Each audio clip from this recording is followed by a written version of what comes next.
to good living. Thank you. It's great to see you here again. Of course, you are a journalist with Today in Canterbury, and you've kind of got behind an issue that's been very interesting to you over the months and the year, really, since it's been going on. What's at the heart of this issue for the Arts Centre?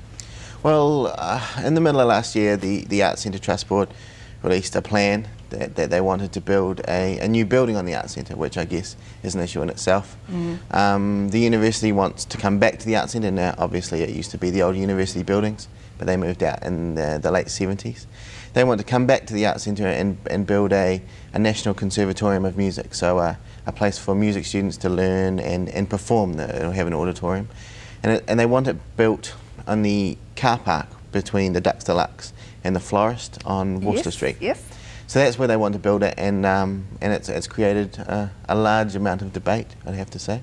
Yeah, because this has been going on for quite a while now, isn't it? Has there been any outcome to this? Like, where are we at?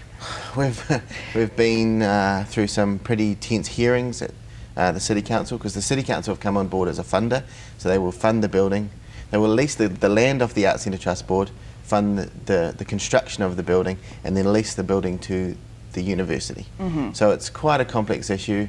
The City so they're Council pro, obviously. Yeah, the City Council is in effect acting as a mortgage broker for the university, because they can borrow cheaper money than the university can. So it's quite a complex issue. The main opposition to it is based on heritage grounds. So whether or not because the Arts Centre is ours. That's as right. citizens of Christchurch, it was gifted to us, whether we want a new building on the Arts Centre. So what are some of the pros and cons that you've discovered since making this documentary? I think the building could breathe new life into the site. I think having young people around has got to be good for everyone. The Mayor Bob Parker was quite adamant of the fact that they were very keen to encourage young people to come back to the central city. I think having another performance centre in an area of performing centres would be, I mean, it fits definitely in that regard. On the con side, I can understand the heritage argument. I mean, this building is big. It's going to be a big building.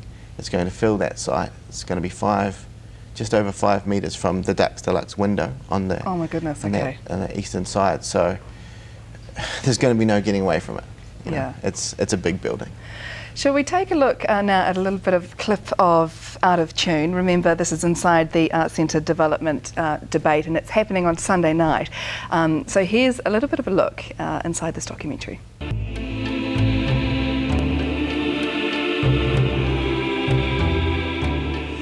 I think it is too big. I think it dominates in a way that extensions or additions should not dominate in a heritage site. I think it is modestly interesting architecturally, not a stunning, iconic piece of architecture. I think it doesn't fit the feel of the Arts Centre, but above all, I think its bulk is too big. We have got some people who have a view that the Arts Centre should be a museum of neo-Gothic buildings. Nothing should ever be touched, nothing should ever change, and that it's a museum piece. That's a view. It's not consistent with what the Arts Centre Trust deed says, it's not consistent with the use of the building, and it's not consistent with the vast majority of people in Christchurch who do not hold that view. Sam, was it easy to find people that were quite outspoken about this?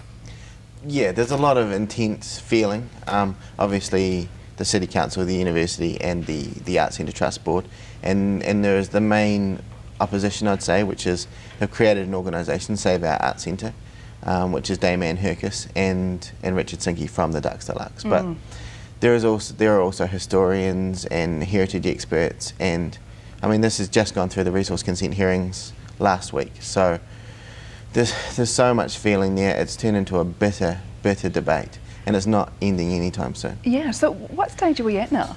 Well, the resource consent hearings, they come back in the middle of next month, and then they go to the High Court for another hearing about whether the Arts Centre was allowed to do it.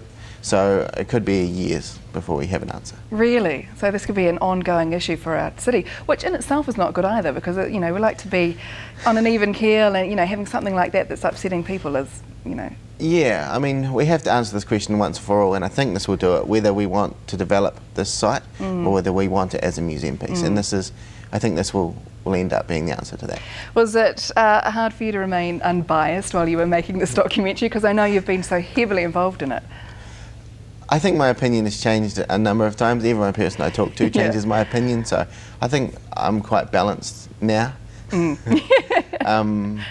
But all I'm trying to do is put all the facts out there, everyone's opinion, everyone gets a chance to air their opinion, and then people can make their own mind up. Exactly. Wait and see. It is a wait and see, isn't it? Exactly. Yeah. Samuel, thank you so much for coming in and chatting to us about this. Now, don't forget, it is Out of Tune, Inside the Arts Centre Development Debate. Fantastic documentary. It is screening on CTV here on Sunday night with its first screening at 7:30, and it will have some encore screenings as well. So don't miss it. Fascinating insight into what's happening in our city at the moment.